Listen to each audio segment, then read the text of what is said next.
Welcome. Glad you could join us today on Speaking of Spirits. Today we're going to be talking about noises that have been heard around the world. Now, these are very unique noises that seem to be coming from inside the earth. Some of them are coming from inside the earth, some of them are coming from space, but there are sounds that cannot be explained. These sounds are being heard all over the world.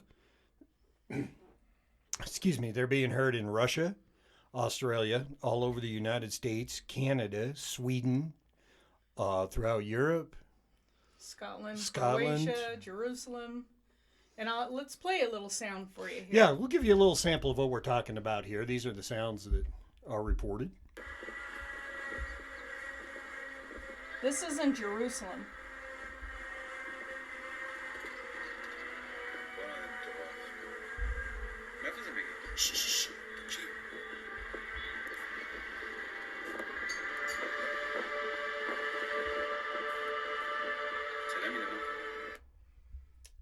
Yeah, really interesting. Yeah, those are also not traditionally normal sounds. No. They've been described as trumpets playing. They've been described as mechanical equipment.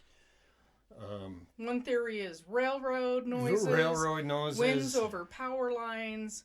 But, you know, we have power lines everywhere. I've never heard this. And I live not too far from the railroad. You know, anybody in Pocatello lives near a track. Yes. I haven't heard that either. It is true. So, the one in Jerusalem that we just played to you was actually also accompanied by a really interesting formation in the sky of a ring of clouds, an absolute ring. It's a really interesting weather phenomenon. But in other places where they've recorded that sound, and this sound is recorded everywhere. It's not just there's unique. Multiple recordings of this sound. There some on cloudy sky days, some clear sky days. So this ring wasn't with everything on all the other recordings. Yeah, I did a little bit of studying later, but one of the things that I originally thought of when we first talked about doing the podcast was Fukushima. I had the great opportunity to be a truck driver, which, you know, is awesome. And at night, when I was driving truck, you had the radio, or every once in a while you played the radio. And I was driving when the Fukushima thing happened. And one of the things that everybody made a big deal of right at the beginning on that first day that I'll never remember, that was never brought up again, was that they heard weird noises. And so when I was, it was pretty much my whole shift where it all played out. So right. I was kind of following it the whole time. At the beginning, they talked about really strange noises. And then they talked about a roaring. And then the whole tidal wave came. And so, anyway, I remember that because I was there. Well, you weren't there. Well, but you were not at the right nuclear reactor in Fukushima. I was driving the truck listening to the reporter guy. You were listening to it as it happened, as it unfolded. Yes. Yep. And so when we first talked about that, that's one of the first things that I thought about. I was like, well, there's an association there. And I did ye old Google search to find out if I was going crazy, and there was nothing on it. No, dun, dun, dun. Yeah. They wiped it. They wiped it. It's gone. It's gone. Solid gone. Yeah. But the sound is pretty interesting, and it's pretty crazy that it happens in more than one spot. All over the world, literally. Yes. And that it's that consistent tone, whatever you want to call that. When I first heard it, I automatically thought of a Tesla coil. Like when you're around a really big Tesla coil, it gives out that kind of, I don't even know what to call it, a vibration noise. And I kind of thought of that too. But all in all, it's pretty intriguing. It is.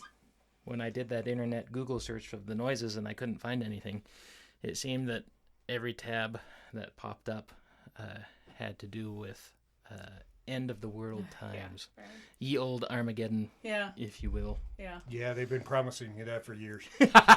Yeah. Yep. So, it's pretty interesting when you do the research. There's not only those sounds. Mm-hmm. There's a couple of things. There's booms There's booms. that people hear, They've been like explosions, Like, booms. Yes. and there's also hum, and there's a whole website that a scientist has created to track the hum. And I think it's something like hum.com or something. It's really, I mean, it's or hummap.com, I think. And I stumbled onto that because it's a low intensity hum, not like what we heard. It's super low, and people say, the scientists say that only 2 to 4% of the population can hear it. Mm-hmm. And it seems to be louder at night than during the day. And there's a vibration that comes with it that people feel, and it makes them incredibly anxious and nauseous, and as fast as it will come on, will disappear on them. And I believe it was Taos, New Mexico, was a epicenter of this hum that went on for like 15 months, and then quickly and then just vanished, and they have absolutely no idea what the hum was. And when you go to the map, it's all over the planet. There's reports, and some as close as Idaho Falls and Twin Falls, because I clicked on the links. And so, I mean, Idaho's not immune to it, but we didn't have as many. But boy, there's clusters all over the world of that hum. It's amazing. So, he missed out on a great opportunity, though. He could have had the website Ho Hum. Right?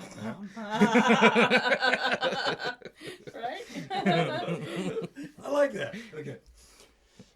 But yeah, these sounds are heard all over and they're unique. It's like when they are heard, they're heard like all over the town, not just in one location. They tend to be very loud, very.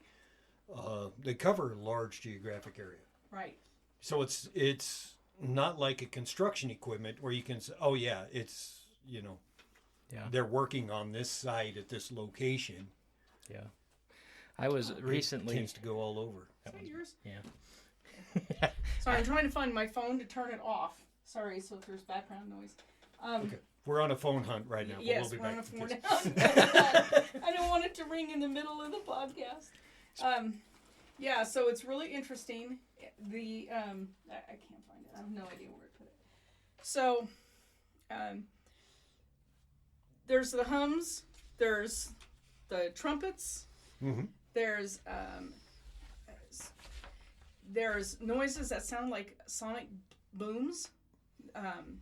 There's all kinds of stuff. The humming one I found absolutely curious because, like I said, it's all over the planet. And some people had said, well, it's if you suffer from tinnitus, that's what you're hearing. And I have tinnitus so bad they're giving me white noise hearing aids. Oh, wow. Okay. Because my tinnitus screams 24/7. And tinnitus is very high-pitched. Mm-hmm. It's very high-pitched.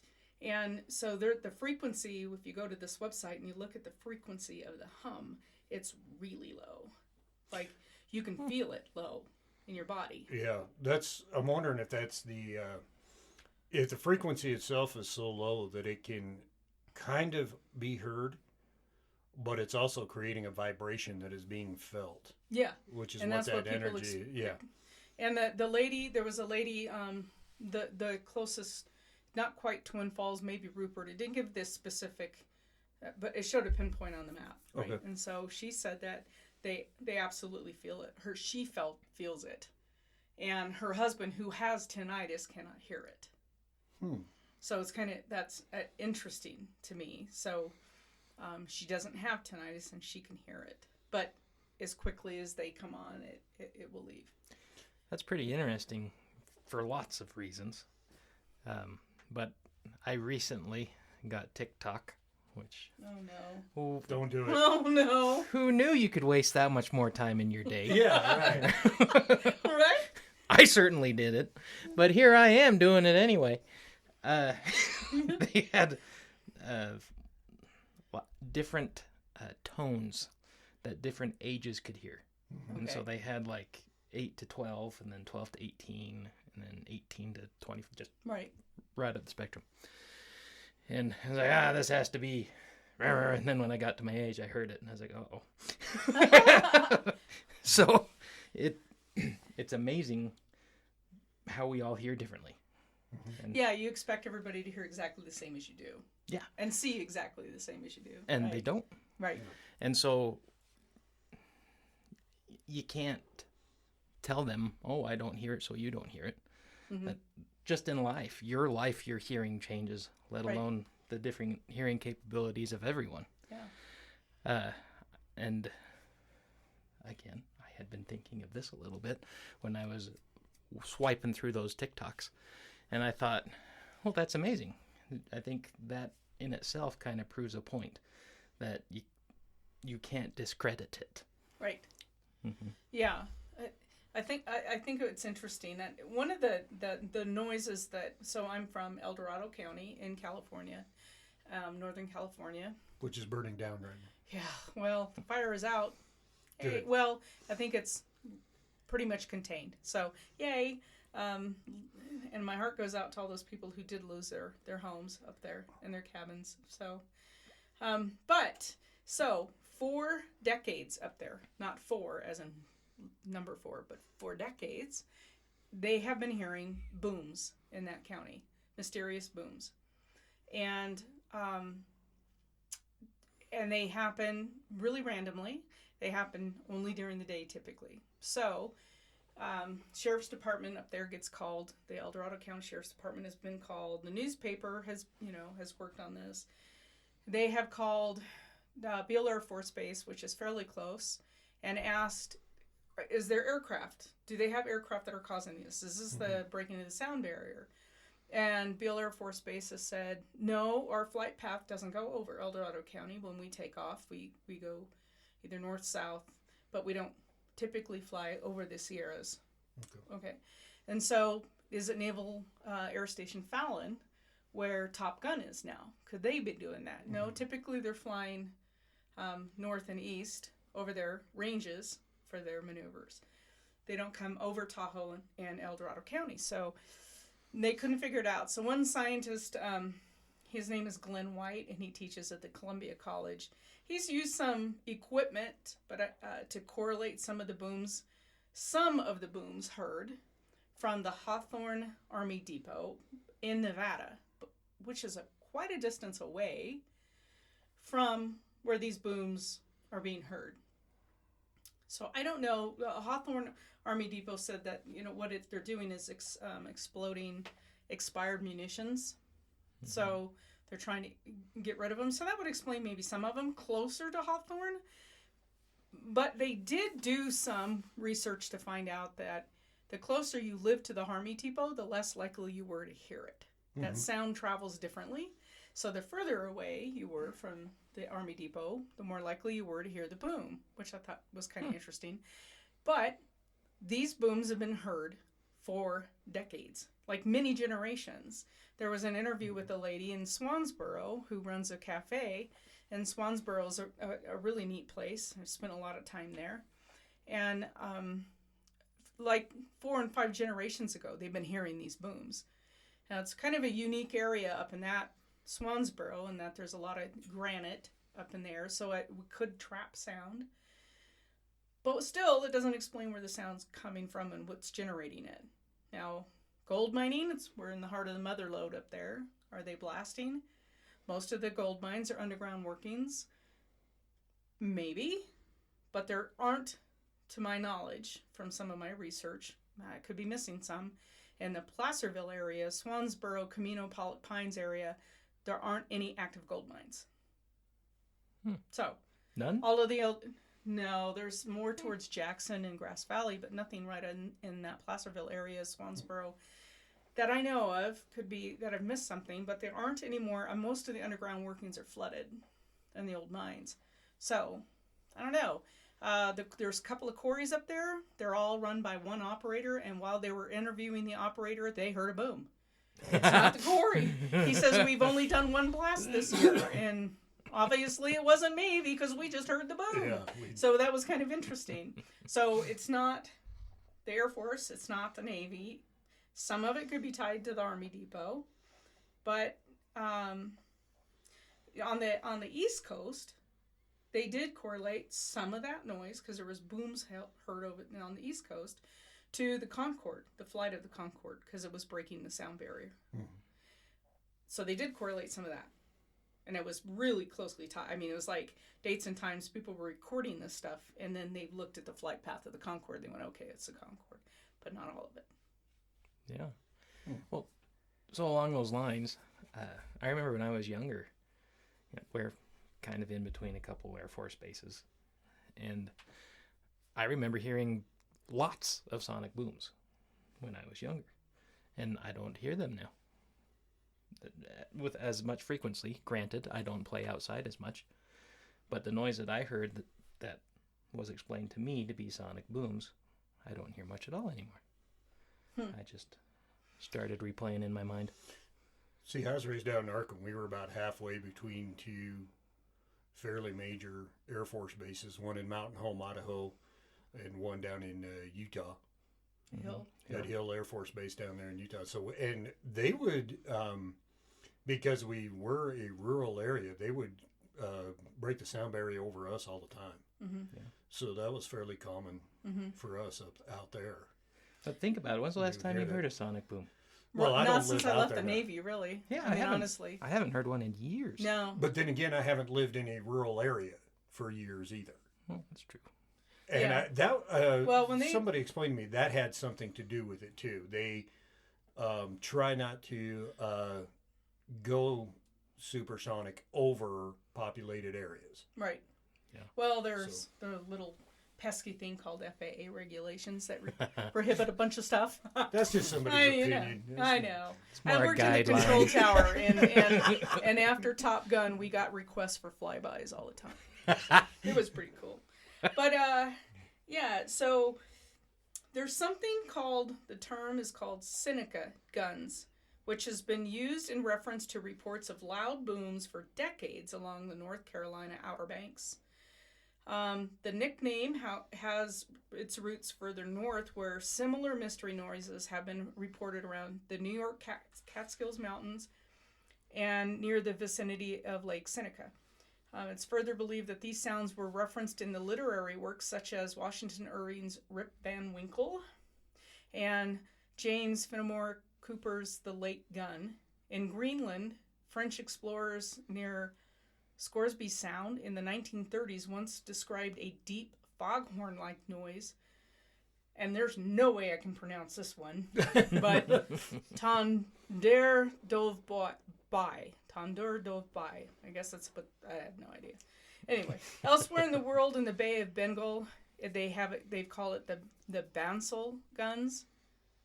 Yeah, Bansal guns, and also booms known as yan have been reported near Shikoku, Japan. Also in Italy, they have these phenomenon called mistpours. I've no idea. Okay. Or fog belches. Okay. I guess that would be the translation of that. So it's fascinating. So is it the earth? Is it a belch of the earth? I mean, is it? Well, that's kind of the mystery, though. That's the question. Yeah. What is this? Where is it coming from? Going back to what you were talking about earlier, where, the closer you are to the Army base, the less chance you hear that. I can kind of understand that, because if you've ever studied how earthquakes happen, especially in our area, you can have places just from the epicenter, maybe 10 miles, that get very little movement, and someplace 90 miles away is just rocking and rolling. Yeah. And it has to do with the way the rock sediment is laid out, the rock in the area, and the word I'm looking for escapes me now. Yeah, the geology along your fault lines and how they connect. That's Geology, that's the word I was looking yeah, for. Geology, yeah, that's the word. That's Nice saying. Yeah, that's it. The So rock yeah, your bag. geology can actually affect that a little bit because you Absolutely. can see that how it can travel and sounds and things like that. And Tim's over there blowing stuff I up have on no idea what that was. It's one of those strange It's sounds a we were strange talking about. sound. Yeah, exactly. So, and that's right. I think what's interesting too during some of the reading that I did, there's these mystery booms heard in Berkeley, California. Berkeley's right on the coast by San Francisco, and they are getting light flashes with the booms. I haven't seen that reported on any of my research anywhere else. Yeah, that's interesting. But also, weed is legal in California. I was going to say, Berkeley's seen and heard a lot of things that nobody else ever So has. I'm just saying. Yeah. So there is that. Let's see. There's so many videos of these sounds that are out there, and a couple of them that I ran across sounded to me like it could have been ocean waves. Oh. And depending on where it is, because a couple of videos I ran across were actually like, oh, there's this sound coming out of this hole in the earth, and there was a like a natural hole that went down. I have no idea how far down it went, but there was a sound coming out, but it sounded to me like the ocean. And I don't know the exact location of this place, but again, if it was somewhat close to the ocean, depending on the rock layers and the sediments and that sound could have been traveling, along the rock lines, Sure. through the rocks, and then coming out through that hole right there. So, at least to me, that's what a couple of them sounded like. That's kind of interesting altogether. I have rentals, and by golly, it stinks doing plumbing in those rentals. But recently, I was replacing some pipe, and I was replacing it to PEX, and I replaced the section that I needed to, and then I went to the water line, and I turned it on, and I had what was explained to me as a water hammer phenomena happen, which was just terrific. Yeah. It has a lot to do with air pressure and water pressure and them not getting along. And now that I think on it, the sound those pipes were making were pretty spot on crazy. Like it was that vibration, high pitchy noise. And I wonder if air pressure, water pressure, pressure. I've definitely heard those make noise before. Well, so one scientist, it was off the coast of Washington, I think, or I'm not sure I buy this theory. So people were hearing these noises, and they concluded it was the mating call of fish. And I'm sorry, No. Doc. I'm not buying that. They're like, they emit this sound and blah blah blah, and I'm like, okay, yeah, maybe underwater if you had a microphone right there, but you're telling me that you're going to hear this up the coast and inland? No, sorry, no. Yeah, when I was way younger, I was thinking for just a minute that I wanted to be a zoologist. Just the briefest of minutes. It was a weakness I had. And I remember I did a report in whatever class I was taking about the whale. And they claimed that a whale mating call could be heard something like a 500-mile radius. It is bananas. I know the Navy picks up a lot of that, those sounds. So, yeah. Sonar operators in the Navy get some really interesting things that they can. Yeah. I am sure. Yeah. And I'm sure they need an explanation that it's a whale's mating call. Oh, you think it's so they can sleep UFOs at or night. what? Oh, here we go. Another topic for another day. Actually, one of the interesting going down this rabbit hole here. One of the interesting things, I was talking to a sonar operator, and he says that what you look for is if you hear the sound, because the microphones on the ships and boats were just picking up everything. Mm-hmm. And he says if it is a whale, you will actually hear nothing for a while. There will be a blank spot there because the whale itself will block all of the sound behind it. That sounds like a On the other convenient side of it. excuse. So, Dun, dun, dun. but that's part of being a sonar operator is you learn how to identify, The things noise. like that. Yeah, what it is, and things like whale calls. I mean, they've got all those recorded. And There was a reason they had me in the Documented. tower and not the sonar. Because I come up with all kinds of wild ass theories. E.T. called. He's looking for a home. I know. Oh gosh. So one of my favorite stories was told to me by Grandpa, who was just starting to get dementia. But we went to the Hill Air Force Base Museum, and there they have awesome airplanes. But the one that he smiled at and walked up and touched was the SR-71 Blackbird, because he was a tail gunner in the B-52, and so the B-52s were housed in Roswell, New Mexico at the time. It had the longest runway for them. Anyway, so he said that he was able to see one of those when it was about a year old. Cool. wow, Mm-hmm. Cool. And that it was one of the most successful classified projects that the Air Force ever had. And apparently they were flying around in the late 60s, but no one really knew that they had them until they were retired. And so with these noises and all the other kind of stories, I have the grandpa in the back of my head saying, it was secret for 30 years. Yeah. So, going back to some of the booms that have been heard, there was a letter that was discovered from a Dr. Gordon MacDonald. He was an American geophysicist, and he had written a letter in 1906, or he uncovered the letter from 1906, which documented reports of those booms heard in conjunction with the foreshocks that preceded the Great San Francisco earthquake. Really? Yes. And then similar reports were documented in Charleston, South Carolina in 1883 and in Turkey right before that earthquake. So... and as Tim said, Fukushima. Also in 1883, reports of loud noises were documented along with the rain of a strange ash-like substance over Queenstown, South Africa in November of that year. So, I mean, that kind of... Ash-type substances Well, are scary. Yes, you're... Between 1977 and 1978, more than 600 reports of mystery booms were documented along just the east coast of the United States.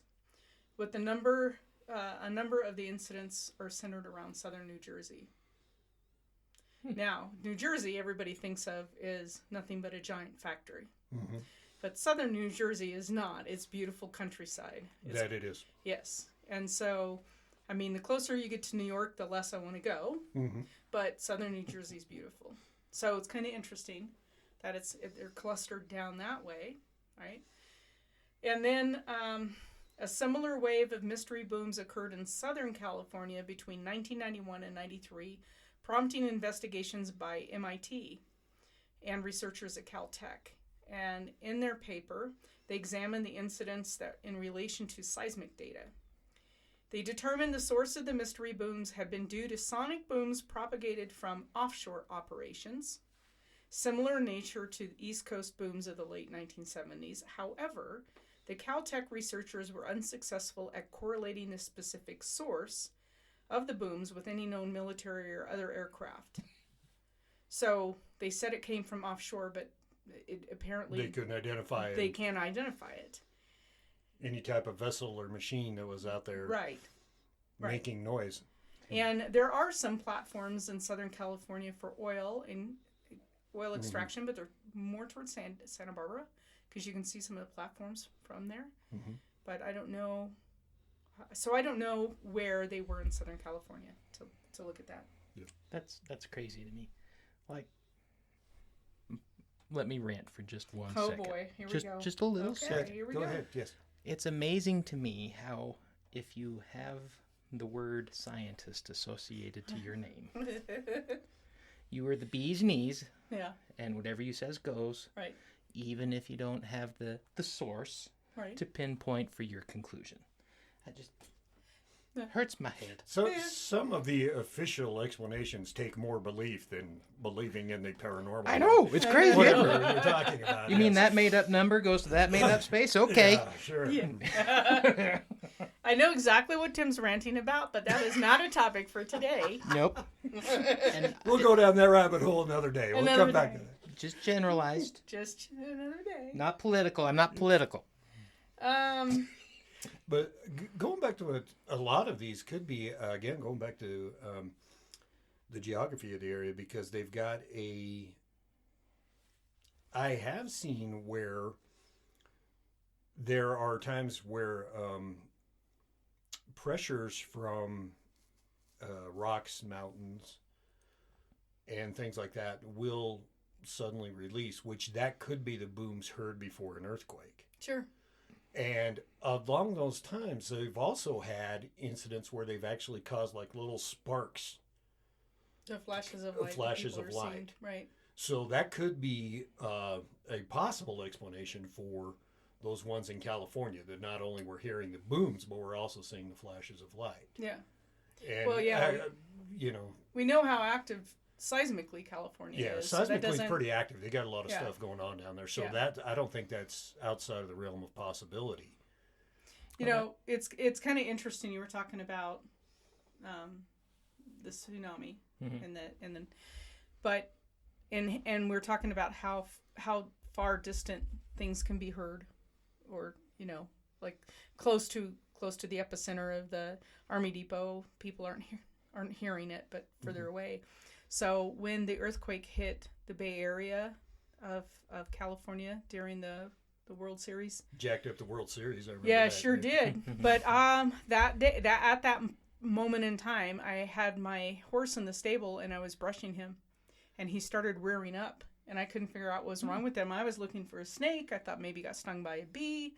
Couldn't figure it out. He was so distraught. I finally put him in the arena and just let him run it off because I couldn't figure out what was wrong with him. It wasn't until after I calmed him down, after I rode him, groomed him, got home, I heard on the news that the earthquake had happened at that moment, at that time that I was there. And because I thought that was interesting. I never felt a thing. Yeah. It's amazing what animals can feel. Yeah. My mom used to be able to predict when we were going to have an earthquake.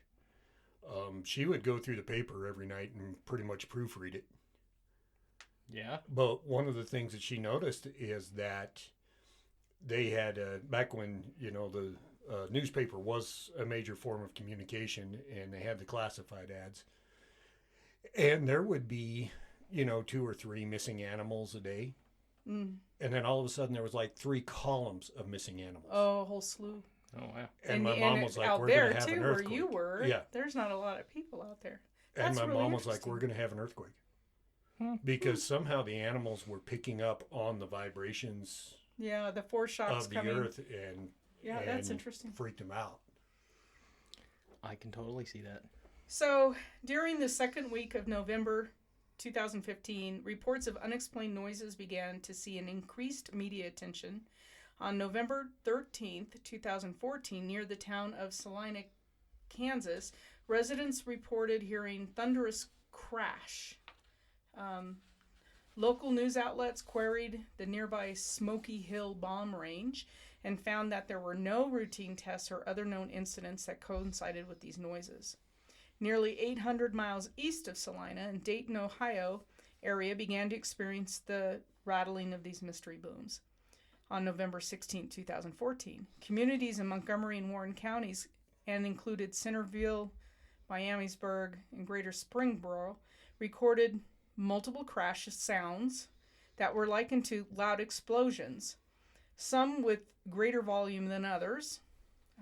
Area news station said that a check with Wright-Patterson Air Force Base personnel showed that no aircraft were flying in the area that could have caused a sonic boom.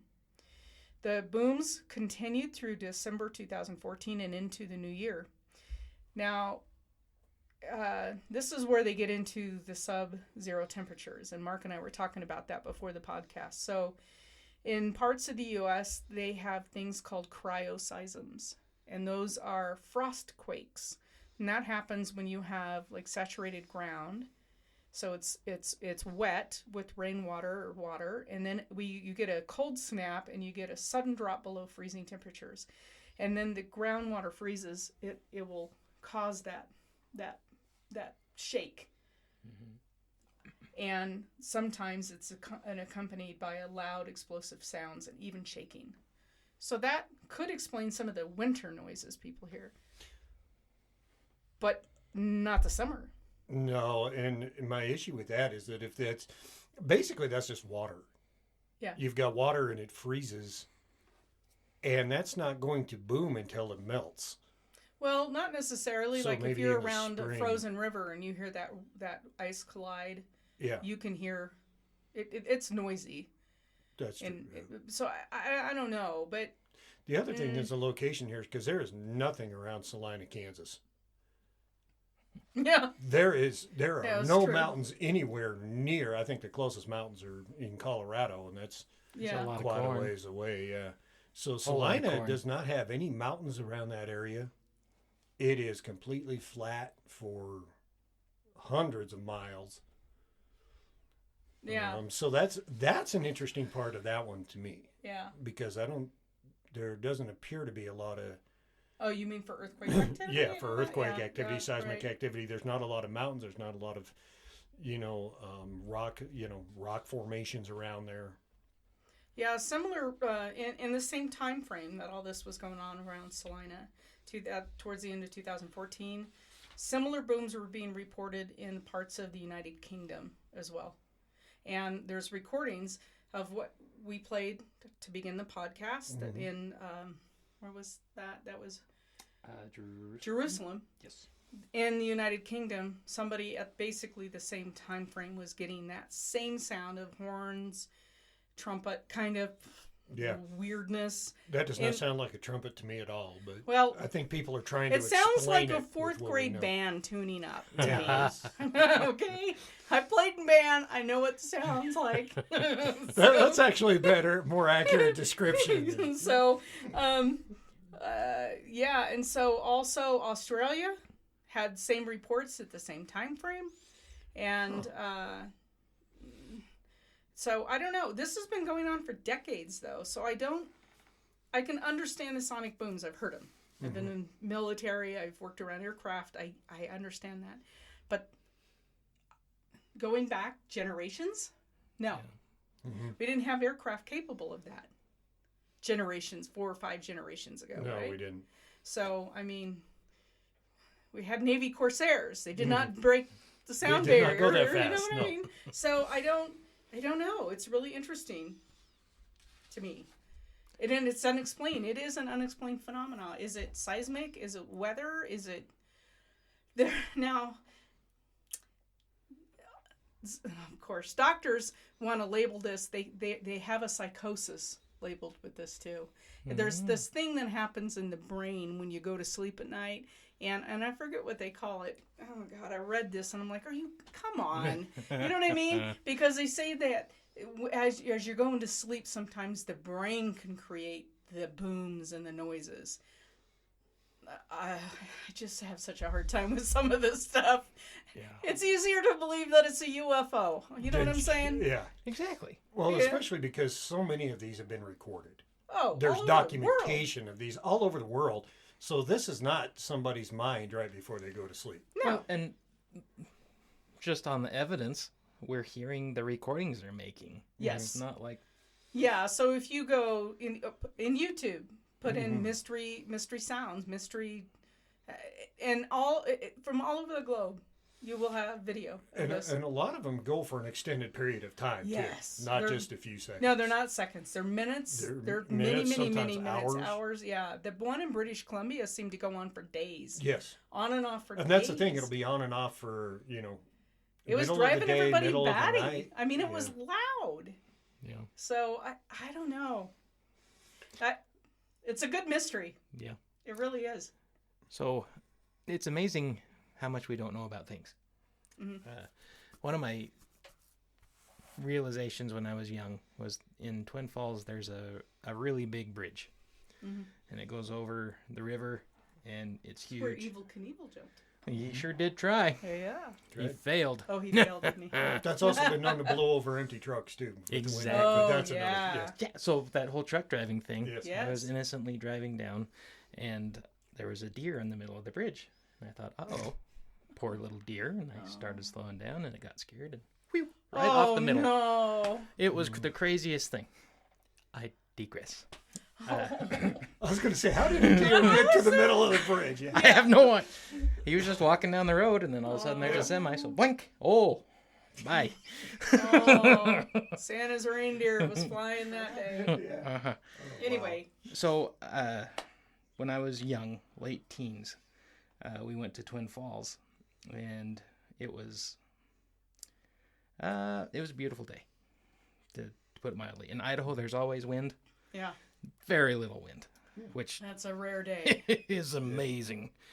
And I was walking to the middle of the bridge just to look over, because it's kind of a cool sight. If you get the chance to, I recommend it. It's fun.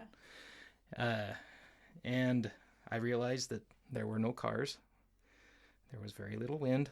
It was a beautiful day. And I was feeling the bridge, the metal. And the vibration in it was crazy. Yeah. And it was just me and as little wind as Idaho could possibly have. Right. And no cars. So the metal on the rocks on both sides were still giving out just this crazy vibration. And I remember thinking, well, it's just really cool that the earth is alive, I guess you could say, for lack of a better word. And we don't think about those things at all until it's presented to us. Right. We take everything for granted that we don't know anything. And anyway, it's the world is really cool, and I'm so glad that we have these things that make us think. Oh, yeah. Yeah, definitely. This is definitely an interesting phenomenon to investigate and talk about and check into. Also, being a truck driver, we have the trailers that we have. If the wind is blowing just right and you're standing at the back of the trailer, it creates a whistling sound. Yep. And it's almost like the trailer is singing to you when you get there. But it's just the wind going around, all the parts of the trailer. So, And it's amazing the whistle that can happen between the door and the trailer if the right storm happens. It's pretty cool. So well, there's a lot I of know interesting- just listening to wind through the fencing, like, the more fencing I put up for these bloody goats I have now, that there's more noise now associated with the property just because I have more fencing, more and more fencing because I have more and more goats. But, it is, and power lines, everything. But that doesn't, I have never, as strong as the winds that we've had here, we've had 100 plus winds, mile-an-hour winds. I've never heard those noises. So I just don't buy the whole wind over power lines. I'm not buying it. I truly think there was some explanation as to maybe it had to do, at least in Alaska's part, when they heard it, with the Aurora Borealis, because they can hear a crackling sometimes just before the Aurora Borealis. Okay, that would make sense. So, okay. The crackling I can see. The crackling, but I don't know. Yeah. I have only one experience with that, and it was around Twin Falls, wintertime. By golly, I saw it. Yeah. It was Isn't it cool? amazing. It is pretty cool. Every once in a while, they will come this far south. Yeah. And we can see them. We saw it a couple of times in Northern California, even, and I remember waking up everybody I knew Yeah. at 1 a.m. to come outside and go outside and go look because we never got it that far. Yeah. And it was just red. It appeared red in the sky, but it was beautiful. Yeah. It was beautiful. That would have been awesome. Yeah. So we got the green stuff, and it will be something I always remember. Yeah. It's cool. Yeah. All right, so mystery sounds around the world. What are they? We don't know. If you have any ideas, let us know. As always, thank you for joining us today on Speaking of Spirits, and we hope to get you on the next podcast.